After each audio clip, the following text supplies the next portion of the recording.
was going to school and I was always hoping as I was getting older that someone would see the abuse and someone would help me.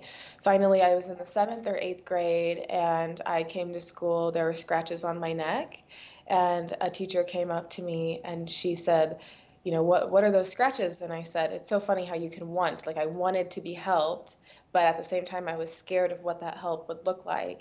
And so I told her, I was like, that was my dog. And she was like, those are a bit bigger than dog scratches. I said, oh, we have a really big dog. And she was like, we're going to have to go down and we're going to have to call human services. And that was the first time that the foster care system got back into our lives when I was older. And so I was really, I was honestly so grateful for the school system that they finally caught on to what was happening. But really, throughout growing up, school was also always an escape. Actually, that morning, my mom, because she knew what she had done, there were marks on my body. She was like, she didn't want me to go to school, but we lived in this long trailer. And so I was fast, and track is a huge part of my story, but I would run to one side and like go out the back door. My mom wouldn't be able to catch me. I'd run to school, and I loved school. School was my escape, and I did okay academically. And so it was kind of this one place that, when my mom and when other people were speaking like these harsh things over me, school was this place I could go to and like see the grades on the paper and be like, well, I'm good at something. School was that place of escape. It was that safety where there was actually calm around you, right? Exactly. Yeah, exactly. And talk to us, so you just mentioned track, so you were a track star. So tell us about track and what it did for you and the impact it had on your life.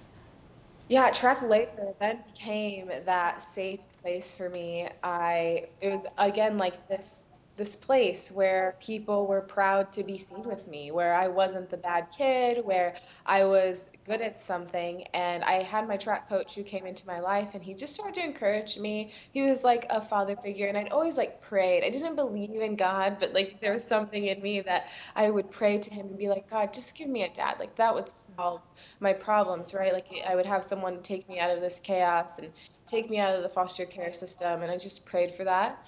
And my track coach came into my life and he was like, Tori, I think you can go on to the state track meet. Like, I think you can win. And like, no one had really said stuff to me like that. I did have a foster mom that was taking me to church, and I was a part of a good church. And they would be like, you're anointed, you're appointed, you're called. But like, when you're 16, 17, you're like, that's a whole nother language. You're like, what does that mean?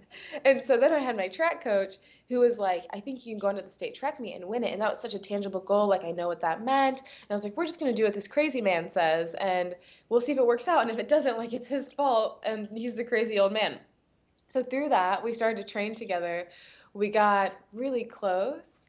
And then I emancipated out of the foster care system the day I turned 18. And I chose to do that. There's kind of like a myth that kids get kicked out the day they turn 18. And that doesn't happen anymore. There's extended foster care. But a lot of kids actually leave the foster care system because the foster care system has hurt them so much. And they don't want to be involved in it anymore. And that was my situation. I chose to leave. And like 20% of youth who've experienced the foster care system, I was instantly homeless the day I turned 18. I was sleeping on people's floors and people's basements. And then I actually had, like you, Sydney, this woman, she was in my youth group. She was kind of like a youth leader or a chaperone. She took me in for a little bit. And then my track coach was like, hey, we want you to be a part of our family. Like, we want to welcome you into our home. And he became like, his family became my family. That year, I went on to be a 4-time state champion in track and field, defeating the defending state champion, which was, I mean, it was really the hand of God. Like, I say it and people are like, wow, that's amazing. But like, people don't realize how much of a miracle it is. Like, I never even been to state, like individually.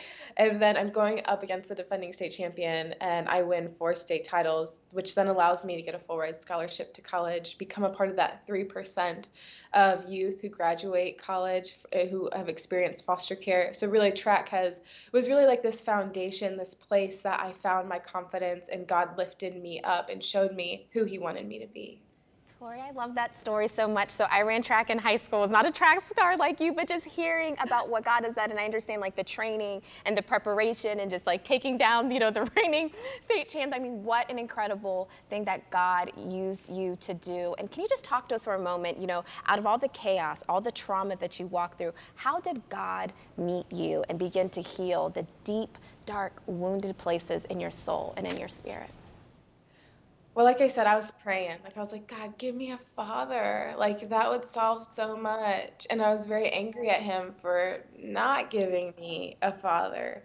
And then, Scott came into my life and I was like, okay, I have a father figure. But really, when I came to know who God was, when I was sitting in church every Sunday because my foster mom was taking me there, because my youth leader was taking me there, the questions that I had about God were answered, and I understood that He was my father. Like, He was my father all along. I was never without. He loved me and protected me and prepared me throughout my entire story. And even if no one wanted me to be in their home, there was so much healing and understanding, and there still is. Because, we're all rejected in life in different ways, and there's so much healing and understanding that someone cannot want me. They can want me not to be a part of their lives. They can not want me to live in their home. But God says, like, I've created a room for you in the kingdom of heaven. And that trumps anything. Like someone cannot want you in their house, but God has a place for you in a kingdom. And people can say, oh, I don't want her to be my daughter. But God says, you're a daughter of mine.